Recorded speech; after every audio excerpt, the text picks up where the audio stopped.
अब मैं बताता हूं मृदा संसाधन के बारे में। जैसा कि आपको पता है कि जो मिट्टी है वो शुरू से इस पृथ्वी पर नहीं था। एग्जाम्पल तौर में बताऊं, जब यह धरती बनी, हमारी पृथ्वी, जब उसका निर्माण हुआ था तो शुरुआती दौर में पृथ्वी क्या थी? एक आग का गोला था। यानी धरती क्या थी? जल रही थी। यानी चारों तरफ कह सकते हैं कि ज्वालामुखी के लावे क्या थे? बह रहे थे। यानी इस पूरी धरती पर, धरती को ठंडा होने में हजारों लाखों करोड़ों वर्ष लग गए, जिसके बारे में कोई अभी कह सकते हैं कि अनुमान नहीं है। तो धरती धीरे धीरे क्या हुई? ठंडी हुई।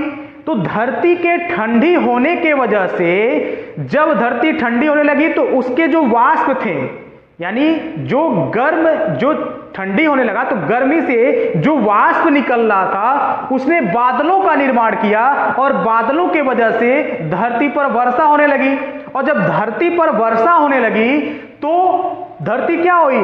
धीरे धीरे ठंडी होने लगी और धरती का जो कह सकते हैं कि जो सपाट वाला भाग था, जो गहरा वाला भाग था, उसमें जल भरने लगा और जल भरते भरते यह समुद्र बने। तो ये तो बन गया समुद्र और बाकी जो ऊंचे भाग थे वो क्या बन गया? भू कह सकते हैं कि भूमि बन गया। यानी आपका भू वाला भाग हो गया, जमीनी वाला भाग हो गया। लेकिन जब पृथ्वी का निर्माण हुआ तो क्या था? भू भाग वाला भाग था और आपका जल वाला भाग था।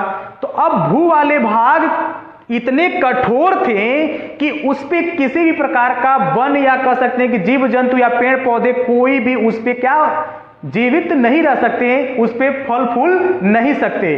तो धीरे धीरे क्या हुआ, जब यह सारे इन्वायरमेंट क्या हो गए, तैयार हो गए, तो जो भू वाला भाग था, भू वाले भाग पे मैंने पिछली वीडियो में मैंने बताया था कि भू संसाधन के अंतर्गत आपके मैदानी भाग आते हैं, पठारी भाग आते हैं और पर्वतीय भाग आते हैं। तो पठार और पर्वत ये जो दो कह सकते हैं कि मुख्य भूमिका निभाते हैं किसके बनने में? आपके मिट्टी के बनने में, यानी मृदा के बनने में। जब सूर्य की किरणें पर्वतों के ऊपर पड़ती हैं, उन्हें गर्म करती हैं और ठंडी हवाएं जब उनसे टकराती हैं तो इन क्रियाओं के वजह से उनमें क्या होता है? अपक्षय होता है, अपर्दन होता है, जिसकी वजह से चट्टानें टूट करके क्या होती हैं? उड़ जाती हैं या फिर गिर करके नदियों के पानी के द्वारा बह जाती हैं। और ये सारे पानी गंदगी की वजह से इकट्ठा मतलब हो करके सड़ गल करके तब जा करके मिट्टी का निर्माण करती हैं। यानी मिट्टी के बनने में कह सकते हैं कि हवा का, पानी का, सूर्य के प्रकाश का बहुत ही बड़ा योगदान है। ठीक है। जब मिट्टी का निर्माण धीरे धीरे धरातल पर होने लगा तो मिट्टी का क्या, एक लेयर, मिट्टी का जो कह सकते हैं कि 1 सेंटीमीटर का जो लेयर बनने में लाखों वर्ष लग जाते हैं। तो सोचिए कितने लाखों वर्षों में मिट्टी वाला सतह आपका धरातल पर बन करके तैयार हुआ होगा। ठीक है। तो अब ये कह सकते हैं कि मान लीजिए मिट्टी बन करके हमारी धरती पर हो गया तैयार। तो मिट्टी कैसे आपका संसाधन है? तो मैंने पिछली वीडियो में बताया था कि संसाधन वे होते हैं जो हमारे कार्य को क्या करते हैं? आसान बनाते हैं। तो मृदा संसाधन कैसे हुआ? क्यों?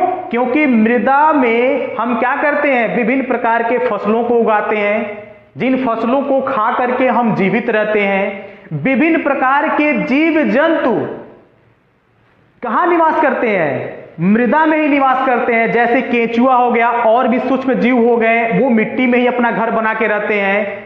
मृदा कह सकते हैं कि एक प्रकार से हम लोगों के जीवन में क्या है? एक महत्वपूर्ण घटक है।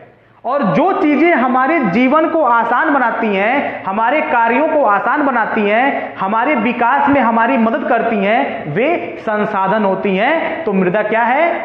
संसाधन है।